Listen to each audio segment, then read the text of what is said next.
Welcome to Respond to Resilience. I'm David Dachinger. On this episode, we'll be talking about the heartbreak that happens when first responders can be involved in a call where children die. Our guest is Captain Patrick Wills. He's a veteran fire investigator who'll share his personal struggle with PTSD in the aftermath of this tragedy and how he made it back to the real world. Right after this. When I was trained to become a firefighter and an EMT, very little time was devoted to educating us about job-related stress, burnout, trauma, sleep disruptions, and mental health. We didn't know that there were life-saving resources, resilience strategies, and support groups that help first responders to cope with anxiety, depression, and stress. It's a huge understatement to say that first responder mental health is in crisis.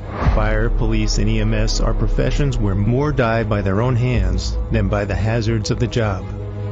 And research shows that up to a quarter of public safety dispatchers have symptoms of PTSD and depression. In this silent worldwide crisis, first responders are quietly suffering due to stigmas around mental health services and lack of awareness about vital resources that are available to assist them. We can help the helpers. Welcome to Respond to Resilience, a panel of experts sharing their wisdom and experience from the front lines of first responder health and wellness. I'm David Dachinger, retired fire lieutenant and EMT with over 20 years as a leader in emergency services. Dr. Stacy Raymond is a clinical psychologist and is an approved EMDR and trauma specialist. Half of her practice is dedicated to first responders and military veterans. Stacy co-leads a weekly peer support meeting for first responders along with Bonnie Rumilly. Bonnie is a licensed clinical social worker specializing in the treatment of adults, adolescents, children, and first responders. Bonnie worked in Newtown treating trauma directly after the Sandy Hook school shootings and is an EMDR therapist. A board member of the Fairfield County Trauma Response Team, Bonnie's also a 21-year emergency medical technician.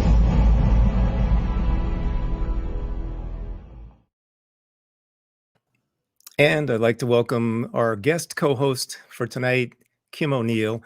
Kim is a former City of Long Beach, California, police department and fire department employee. She served for 8 years in the roles of crime analyst, bureau secretary, and psychology office assistant.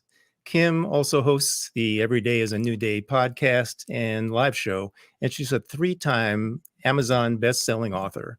And Kim launched the Let Your Shine movement in 2021. Kim, welcome to Respond to Resilience. Thank you, David. I'm very happy to be here and honored to be part of this conversation. Thank you. Let's bring on Pat, and I'll have you introduce him. Yeah. So it is my honor to be part of this conversation today and introduce to you Patrick Wills. Patrick Wills is a 46-year fire service and law enforcement professional serving as captain and investigator with the Long Beach Fire Department, including 17 years as supervising investigator of the ATF arson unit. Pat was also involved in hundreds of arrests of adult and juvenile arson suspects. As well, he's also testified in state and federal courts as an expert witness. His newly published book, The Reality of PTSD When Children Die, chronicles three core things: a tragic and preventable fire that claimed the lives of 3 young sisters, his personal struggle with such tragedy, and last but not least, how he made it back to the real world thanks to a police psychologist who took the time to ask a very basic question. Welcome, Pat. Hello. How's everybody doing today? Good. Great to have you, Pat. Thank you for having me. So, Pat, we're going to dive right into it. And before we get into the book and the story, let's first just explore a little bit more about your background. So will you share with everyone more about your career in the fire service and law enforcement? Sure. Well, beginning as a little kid, I was my uncle actually was worked in the television industry, and he worked on a very famous police show called Adam 12. And my cousins and I and my brothers used to go to the set of Adam 12 every summer, and we would hang out there. And our goal is to become police officers with the LAPD. My uncle got transferred to a show later on called Emergency about the newly formed paramedic system in Los Angeles County. And I got to go to the set one time, and I had to call my cousins and say, I'm changing careers. And the rest was history. I became a fire explorer in Huntington Beach, California, Surf City, where I started riding on the fire truck at 14 years old. And by the time I was 19, I was hired. I was being paid as a firefighter. In 1976, I became a firefighter with Orange County Fire Department here in Orange County, California. Went up to the city of Glendale in Los Angeles County. And then from 1981 to 2015, I was a firefighter, paramedic, captain, and investigator with the Long Beach Fire Department. And today I'm still in public service as a reserve deputy here in Orange County, California. So law enforcement came back into my life. Full circle. Yeah. That's pretty fascinating how all that happened. So tell us a little bit more about the Long Beach Fire Department specifically and what it offers in fire protection and service to its citizens. Long Beach Fire Department is a fire department. It's a miniature Los Angeles. The city of Long Beach is, just think of it as a miniature Los Angeles. It is 1 and 2 in port traffic in the world. It has high-rise buildings. It has lower economical depressed areas. It has very wealthy areas. It has high crime in many areas, low crime. It has a city services that are just phenomenal, from the fire department, which is including the EMS division, paramedics, fire prevention, fire inspections, hazardous materials, the fire investigations unit, which I headed. It also has a phenomenal police department. The men and women of the Long Beach Police Department are phenomenal. And the services in Long Beach, from whether it's the fire department, the water department, or the hospitals, such as Long Beach Memorial and St. Mary's, which are 2 trauma centers that are located basically 1 mile apart. And right there with Long Beach Memorial is a very nice little hospital for children called Miller Children's Hospital. Some of the greatest medical professionals that work there, with nothing but the safety and well-being of the citizens that come in from all over the world for treatment. So as for the Long Beach firefighters, the greatest in the world, I love them. I write about them in the book. Yes, we were a little arrogant, but I'm here to tell you that with that arrogance, we could back it up, and they would back it up at any second. And just ask them, they'll tell you. But they're a group of professionals, including the police department, that when it's time to do the job, there are none better. Well, great. We're going to dive deep into your PTSD story. And what's amazing is that there are a lot of books out there on PTSD, but not really so many on a personal struggle through the dark part of it, and then actually onto the other side of it. And I'm going to let Kim start to guide you into telling that story, because it's I think it's phenomenal. Yeah, thank you for that, David. So there's dozens of books written about PTSD. Why did you write your book, The Reality of PTSD When Children Die? Well, the book itself was 13 years in the making. I think the 13th anniversary of the fires coming up this December. But I wanted to profile my struggle and the truth about what I felt as a first responder dealing with this incident. I had read many books and looked at many books or heard many lectures on kind of the clinical, clean type of psychology that goes along with people that talk about first responder issues. I wasn't hearing it so much from first responders. It was more of a clinical nature where, first of all, I didn't think I'm the one that experienced this stuff. And what I wrote in the book about my personal struggle and my personal, this journey that I take, once I began to tell the story, the confirmation came when people would come up to me after my presentation saying, thank you for telling your story, because you told my story also. You told things in your story about the exact same thing I thought about also. And that was very refreshing to know that what I was experiencing it. What it did was it also confirmed that I was not alone in my struggle, because I felt very much alone, and I was very embarrassed to ever say anything. And I was embarrassed to say anything to my wife, who is upstairs right now. So, Pat, oh my goodness, there's so many things we want to talk to you about and explore. Before we go further into the PTSD specifically, will you tell everyone what, just in a nutshell, what was the accident that took place that led you to and experiencing the PTSD? Sure. On December 14th of 2007, a very tragic fire occurred at the rear of an address at the corner of 10th Street and Martin Luther King Avenue in the city of Long Beach.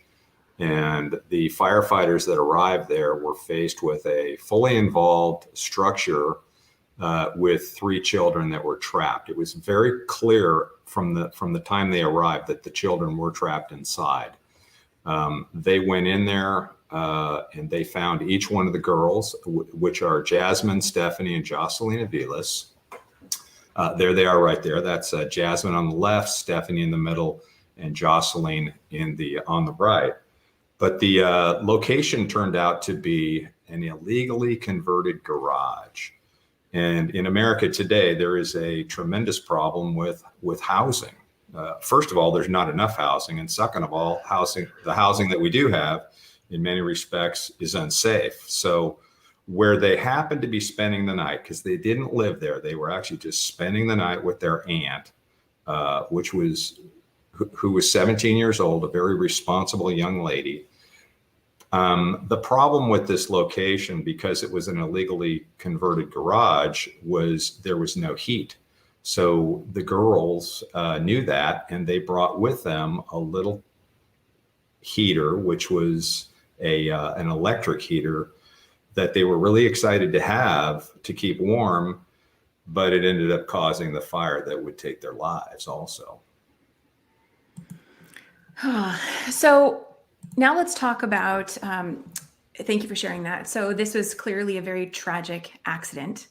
And I also know this was not your first incident where someone had died, where a child had died.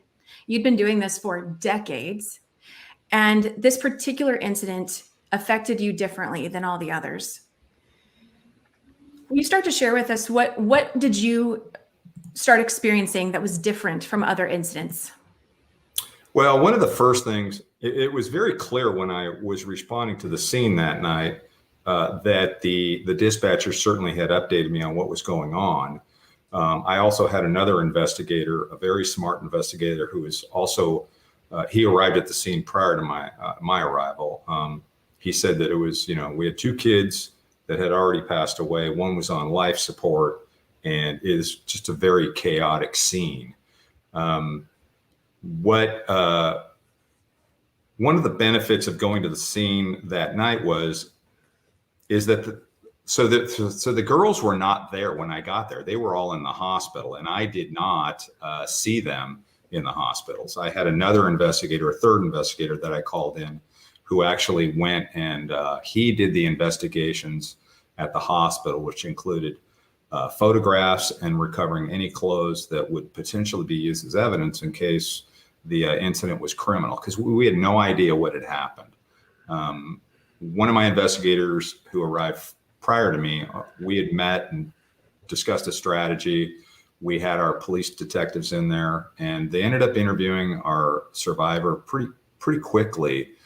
And she gave us this indication of this heater might have caused this fire. So during our investigation, which included we call it a dig out of the location, we were able to find this heater, and using what we call a systematic approach and a scientific method, we concluded, and it wasn't, we held our cards for a while because we had to make sure we had everything in line, that the fire would end up being caused by that little heater. That would have been our logical ignition source.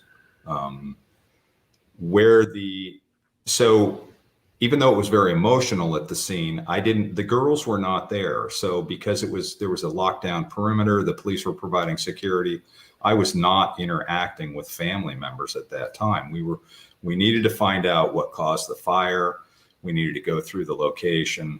I contacted our fire prevention unit and the Long Beach Building Department to come out and conduct their investigation.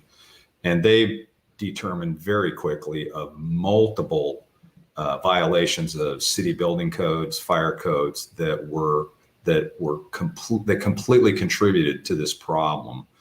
That's the actual structure you're seeing, which is where the lines are. It's 2 of the 4-car garages were just simply nailed shut. Drywall was put in on the other side of those garage doors. And then you had this oddball addition to the structure, which happened to be a closet. I'm not sure you can see it, but on the very left side, you don't see any big windows in there. And by code, there should have been a window big enough for a firefighter to get into and a person to get out of. The problem with this was the only window that the kids could have escaped was just a little tiny bathroom window that was actually placed inside the closet about almost 7 feet off the ground. So once the fire started, that's where they were sleeping, by the way. They were completely trapped in that room.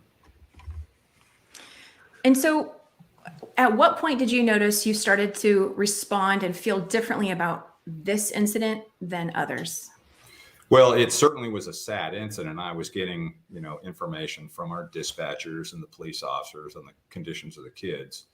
But it wasn't until the survivor of the fire who came back, who was just a really nice young lady who came back. She lived there with her mother and her other sister, whose name is Blanca. Her mother happened to go to work that night. Her sister Blanca had gone to spend the night with a friend. So the reason the girls were there is because their mother had to go and do some community service in the morning for having a suspended license. Well, she was responsible and she wanted to make sure that she could get out of the house the following morning, and her sister would naturally take care of the girls. They liked going over there and there would never be a problem, right? So in talking, we finally got the survivor of the fire back to the scene, and it was clear that her entire life had imploded. There was no question about it. It was very sad to see her reaction to what had happened. But what we found earlier in our investigation, we started to find some oxygen cylinders for medical oxygen. And one of the first things as firefighters and paramedics that we think about is usually people with COPD or chronic obstructive pulmonary disease, like emphysema, have home oxygen. What she would tell us about, so I actually asked her, I go, well, who is the older person that has this oxygen? Where are they? And she said, well, there is no older person. That oxygen is for my sister. And I said, well, what's wrong with her? Well, she then explains to me that her sister, Blanca, is dying of cystic fibrosis, a very tragic childhood disease that there's no cure for. And she had basically come home in the last days of her life to spend it there, where she was supposed to live out the last days of her life. And it was at that point where this tragedy takes a turn that I was not expecting, because not only was there 2 deaths already, with one child on life support, but there was another death that was certainly going to come. And I certainly didn't expect that to happen. And 37 days later, Blanca would pass away. And she was just a teenager, correct? She was 19. She had cystic fibrosis. I think she was diagnosed at 1 year old. and she Wow. would spend the rest of her life living in and out of Miller Children's Hospital at Long Beach Memorial, at the Memorial Medical Center. And that's why I give such props to the doctors and the nurses at that hospital. So it really sounds like tragedy upon tragedy, just really compiling to then what you experienced. And will you share some of the signs and symptoms of PTSD that you were experiencing? Sure. I think I need to go just one step farther. We need to go one day into the future after this incident, because the following day was the autopsies of our victims, Jasmine and Stephanie. I had been to probably 35 or 40 autopsies at that point. I had been to a number of child autopsies, and these are part of investigations that you just have to be part of. Society has no idea what police officers and detectives go through, and the men and women of the coroner or the medical examiner go through to find answers for family members. So I went there with my partner, dressed out, and when I walked into the room, I, for the very first time in my life, basically froze, and I could not believe what I saw on the other end of the room, which was Jasmine and her little sister Stephanie laying there. It was just something that I had never been exposed to. I'd never been exposed to that much sadness in such a short period of time. Okay. And within minutes, my phone rang and kind of snapped me out of this funk I was in. And I went out to answer the phone, and it was a nurse from the burn unit where their other sister, Jocelyn, was. And she told me that Jocelyn had just passed away. So that immediately told me that she would be joining her sisters at the coroner's. And that's really how this journey into darkness started within about a 24-hour period. And then it just kept going. From reading the book, I do recall you highlighted a lot of people around you really feeling that grief, the nurses at the hospital, of course, the other firefighters. And it almost sounded like everyone you came into contact, there was this overwhelming sense of grief. And for it to happen, everything to happen in such a short amount of time, the next day you're already, I believe it was the next day you were already doing the autopsies, you just said, correct? The following morning, yes. But basically 24 hours later, we were at the LA County Coroner's Office. So the way you describe it in the book is it sounds like this grief just really took things to a whole new level for you, and you started to have some experiences that you'd never had before. Knowing that PTSD is something that catches people off guard, that it can be an experience that takes things to a whole new level, and yet can still be something that people would rationalize, right? It's, oh, no, I'm okay. I'm not really affected by it. Or maybe I'm making this up and it's not really as bad as I think it is. Will you start to tell us some of the thought process you were going through as you were experiencing yourself immersed in all this grief? Well, sure. And you got to remember that at the same time, my team still had the investigation to complete. There were people asking for answers, and they wanted answers. I had a family that needed answers. So trying to get the reports done, trying to get lab results, evidence examined, discussing the cause of the fire, making sure we were correct. All of that had to happen. And then you had this tragedy within the tragedy that was getting worse by the day. This was Blanca. At first, the mother of the kids, Daisy, she did not want to talk to me. She wanted nothing to do with me. She said, basically, talk to my lawyer. But to her credit, eventually we did talk, and she told me about some things that become very key in the investigation, such as the sleeping habits of her daughters, the sleeping positions of her daughters. And with those in mind, we were able to clearly show that with the chemicals that they ingested, the deadly fire gases, that they never knew what happened. It was crystal clear after that they never knew what happened. But to answer your question, you just start to become immersed in this sadness. Why did this happen? And it's over and over and over. Why did this happen? And you start thinking about it. You can't get it out of your head. You're still doing the investigation, so it's not going away. And it just gets worse from there. And then 37 days later, when Blanca passes away, it's almost like it's the crescendo. And even though I had a beautiful wife to come home to and a very nice home, I didn't want to say anything. I didn't know what to say. And I felt like I was all alone. I started to fantasize about the engine 10 could be right around the corner. They got the kids, they were fine. Everything was going to be good. And then then it became, I'm just going to create a fantasy where everything's fine and they're just my kids. And none of this ever happened. And now I'm making up a scenario in my own head to make everything better. And in reality, it's making everything worse. So that's how it went down. It sounds like you had a major caseload. This investigation on its own was a huge undertaking.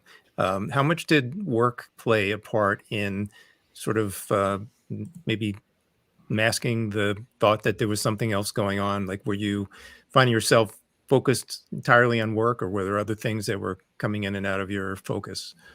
I did focus a lot on work. I focused a lot on investigations, on getting my tasks done. I liked being on call. I liked going on calls. It was just a way to occupy my time. The more I was in the field, working with the police department or working on investigations, it just occupied my time. But at the exact same time, the girls were always there. They were there when I was testifying in court. They were there when I was driving home. They were there when I was talking to my wife. They have always been there. And that was just very hard to, it just became part of my life. We're going to take a quick break and continue this conversation and learn more about Pat's journey through PTSD and actually how he was able to get on the other side of it in just a minute.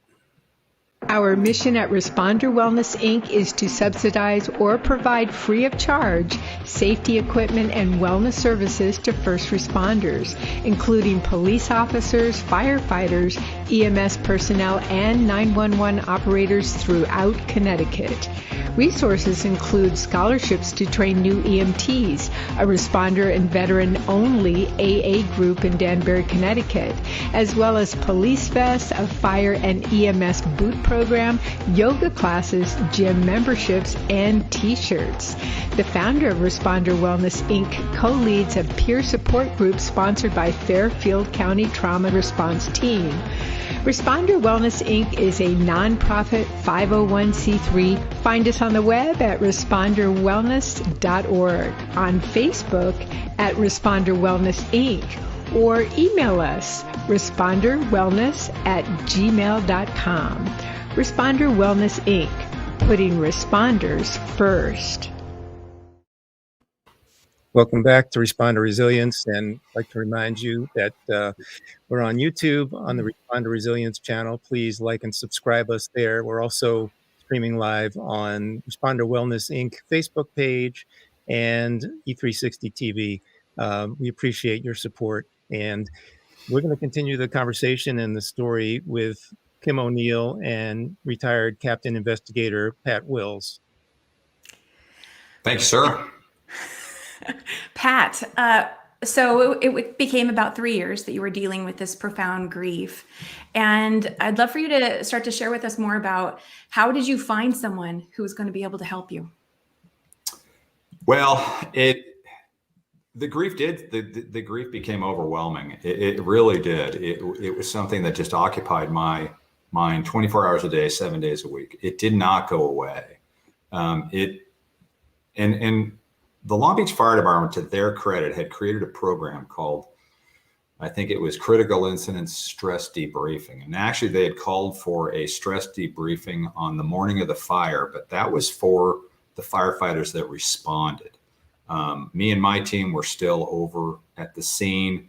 We weren't involved in that. And I was not picking up enough clues during my career to feel that, we probably should be involved in this at some point in this investigation. But where my story turns will be when in 2010 I have to select 2 new investigators for the arson unit, and they are required to have in California a peace officer training and standard background check and psychological evaluation. So Kim will know this. She worked for Dr. Christine Cho at the Long Beach Police Department, who I had only heard of. I didn't know her. I needed to get a hold of her to get psychological evaluations for my 2 new investigators. And she happened to call me one day while I was rolling into the fire headquarters. I was just sitting in a giant parking lot in my Crown Victoria talking, and we talked for 20, 30 minutes, and she was going to she will do the psychological exams. She'll make sure she gives me the results, and we were going to be fine. So I had one thing checked off my list, and then I think I asked her, I go, what is your role at the police department? Because I didn't really know. And she starts to tell me about what she does in terms of psychological counseling, peer support, and, the well-being of the police officers and their families for the city of Long Beach. Well, it was pretty quickly after she said that I started to get nervous, thinking, it's been a long time since I've been going through this, and this might be the one person that could help. And at the very end of our conversation, she said, "So anything else going on?" And it was at that exact moment that I let her rip. And for probably the next hour and a half, she just sat and listened on her end while I told this story about the 4 girls that had passed away and what I was going through. And she said, "Congratulations, you have PTSD." And I said, "I don't think so, because that's reserved for the military." And she said, "Well, no, not really. Maybe we should talk again." And I said, "Yes, we will talk again." And that's how my healing began. And she assured me that I was not alone in what I was feeling. And that was something that I had not expected to hear. But after listening to what I had told her, she did say something that really took me by surprise. She says, "Okay, we're gonna talk. We'll talk next week." And she says, "But I have to give you a homework assignment. And the homework assignment, if you accept it, is it's up to you." And I'm like, "Okay, what do I have to do?" And she says, "The next time she says, I want you to think about everything that's happened in the last 2.5 years, about the Aviles girls, about Blanca, about what you've been feeling." And she says, "I want you to make a decision on when you're going to let the girls go." And I thought, wow, I hadn't really thought that she would ever ask that question. And I was kind of actually upset that she did. I was a little offended, because in my mind, I'd made this relationship with these kids and this fantasy that I'd created about this tragedy to make it better. And in the end, she explained her rationale about why we have to move forward, about why we have to talk about some of the things that make us sad. couple of years earlier, I had taped the picture of the girls to the base of my computer, saying that I would never forget them. And she, at my office, said, "Are you ready to take that photo down and put it away?" And it was time. And that's when I reached forward and I plucked it off. Daisy, the mother of the girls, had given me that photo. And I wasn't going to forget about him, but I didn't need to think about it the way I'd been thinking about it. And that's how it all started. So, and the other thing that was very comforting is when I started to tell this story, the first time I'd ever told this story was at the Orange County Coroner's Office at a seminar for coroner investigators and doctors who were death investigators. And I could barely get through the story. But at the very end, when people came up to me and hugged me, and because most of the coroner investigators in California, they're all peace officers, but many said, "You're not alone, brother. I know what you're talking about. I've been there. Your story might be slightly different than my story, but we're in the same place, and you're among friends." And it was comforting to know that I wasn't alone. And Yeah. it also took a little while, but one of my partners who was at the scene that day, he also talked about how the incident had upset him. And what I remember about that was, and I wrote this in my book, was that we were in the same office, passing back and forth, talking all the time, yet we never really shared our secrets that were the same. So that's how it all started to get into a different chapter and move forward. Now, I know meeting Dr. Cho was a first step, and I love knowing that took place, of course, for your healing, and it was a long journey. Will you share with us now? I want to kind of jump ahead. Will you share with us now, where are you on your healing journey today?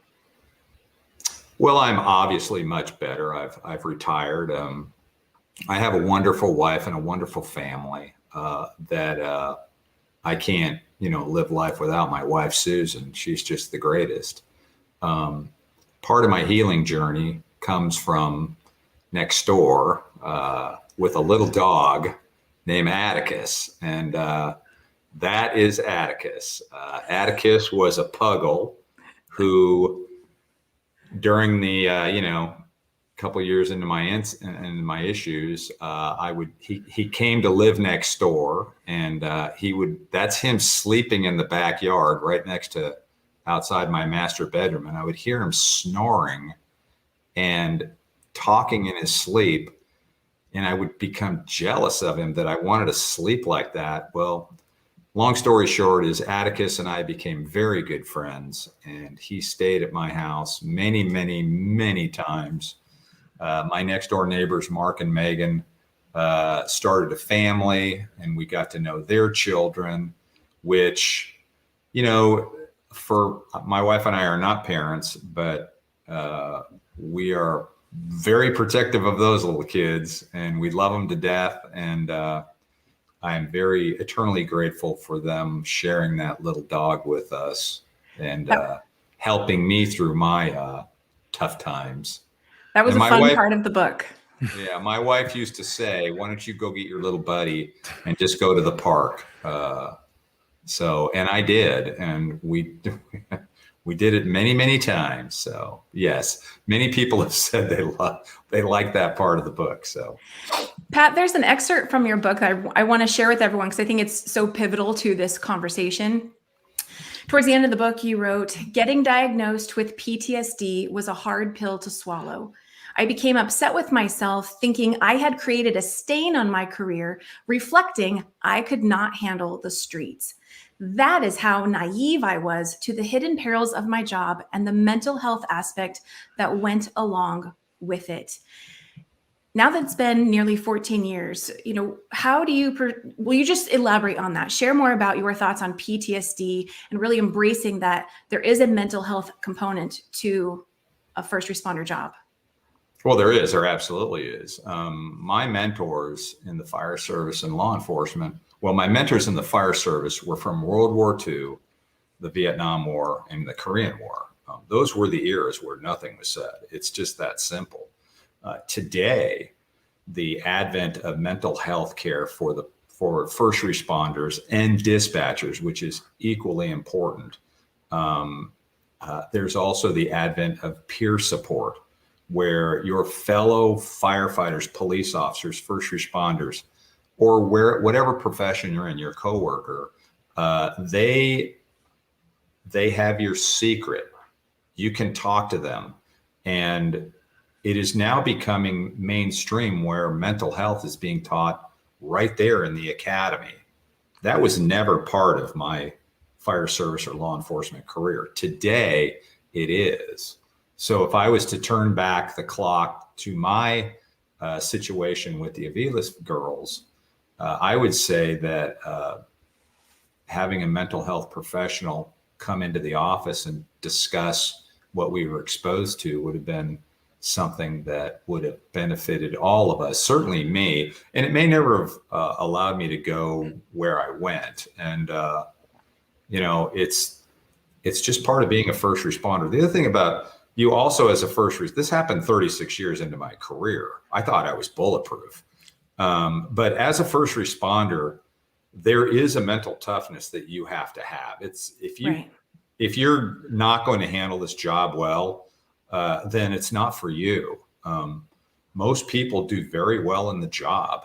But I realized also that my reaction was just a little tiny part of public service. It went down to all the people that worked at the fire department, to the crime lab that photographed the crime scene, to the building inspectors that were, although they didn't see the girls, they certainly knew the story. It affected all of them. The secretaries that would handle the reports, the dispatchers that took the 911 calls, the doctors and nurses and the medical people that treated the kids, and then the coroner investigators. It just never ended. And I felt that in my book, I had to call all of them out so that everybody understood that how big this team really is. We as first responders, firefighters and police, the guys wearing the uniforms, the girls wearing the uniforms, we get all the credit. And we do not deserve all the credit. There is a whole layer of people behind us that make the entire system run that we never, ever mention. And they had to be mentioned in my book. And I have to just say that aspect alone, it was obvious from the very beginning of the book, and then you weaved it all throughout, how much you recognized everyone for the role that they play. And it was very heartwarming. And I just want to say thank you. Certainly first responders play a huge role in all of it. And thank you to you guys. And as someone who has experience from being behind the scenes in the office, some form of support role, I just want to say thank you. And so anybody who's wanting to read Pat's book, I mean, there is no fire versus PD. There is no civilian versus sworn. It is a book where he does a fantastic job of truly recognizing and appreciating everyone. So yeah, good job, Pat. Well, Pat, I agree. The book was great. I enjoyed reading it, both because it was technical and I learned a lot about how Long Beach Fire operates and how your investigative unit operated and how you did your investigation. And there was another uplifting part of this story, which I'd love you to talk about. And it had to do with, it came out of this illegally converted garage and the fact that it was a proliferation of those in Long Beach. So tell us a little bit about what you were able to do to make a change in that direction. Well, to the credit of the city of Long Beach, from all of the city council, all of the upper management, the city manager, a very smart city attorney who unfortunately remains nameless in the book, gets credit for creating the Aviles law. I always felt that we had to go to Sacramento and create a law with the city attorney, and we had to have more teeth. Well, in retrospect, we already had the teeth, we already had the laws. So what happened was all of the laws that had to do with illegally converted garages or unsafe housing were then named as the Aviles Law, dedicated to Jasmine, Stephanie, and Jocelyn Aviles and this tragic incident. And what the city of Long Beach could show any property owners, look, you might have I know you're upset with us fining you for telling you that you can't convert your garage without permits, but this tragedy happened in 2007 and we don't want it to happen again. The city of Long Beach then sent that, referred it to the state of California for a concurring resolution with the state Senate and the Assembly.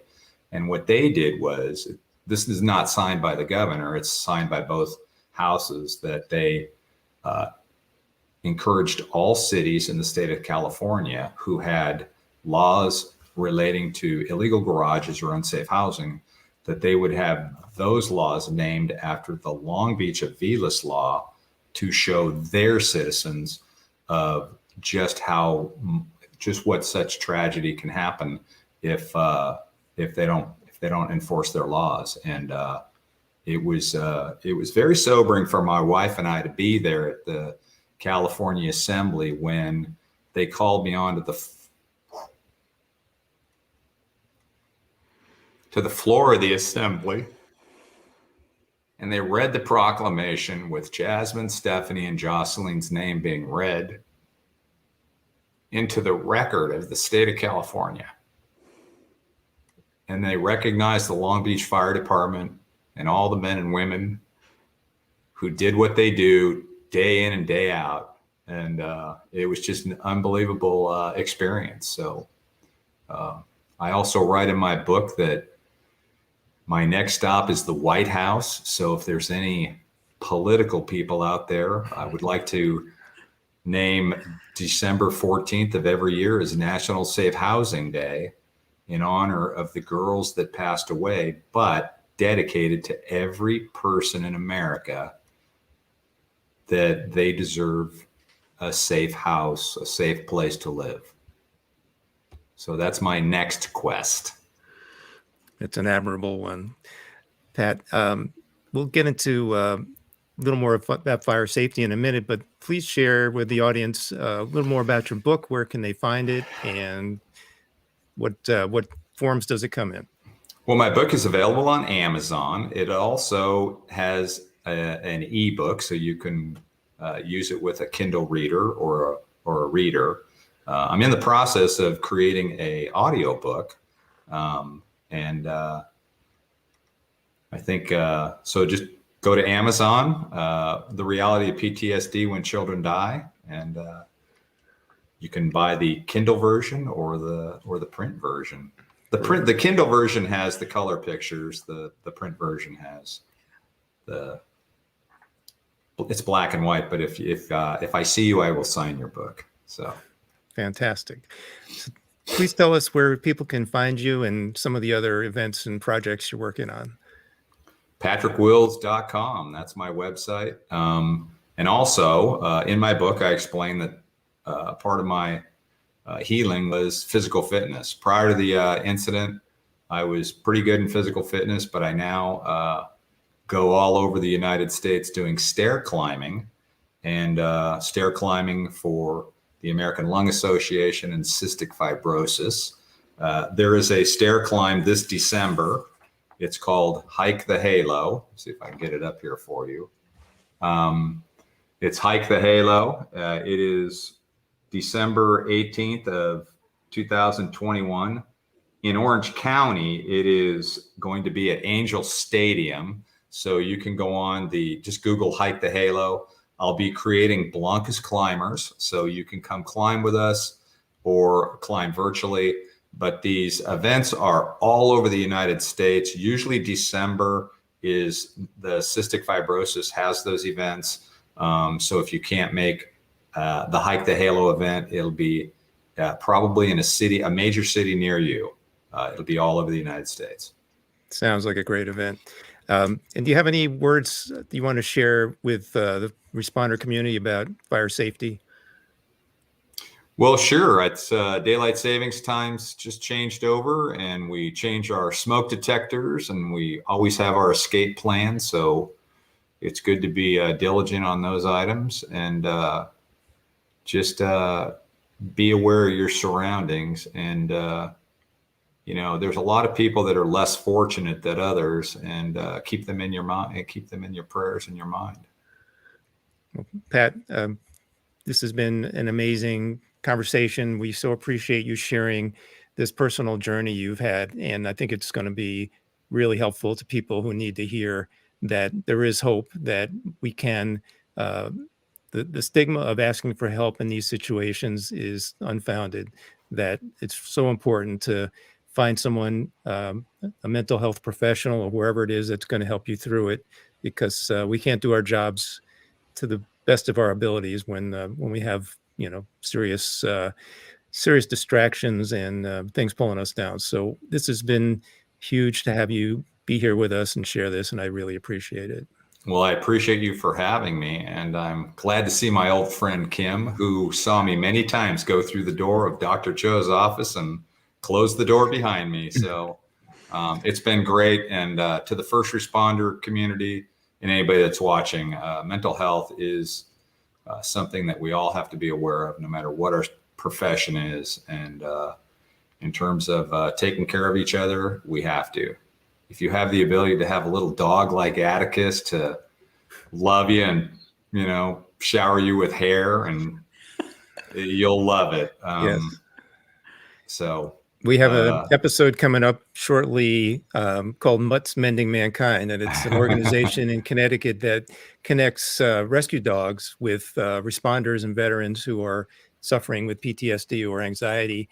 And so it's a win-win. It saves the dog, and it brings a wonderful service animal into the life of a responder. So it's a powerful therapeutic way to go.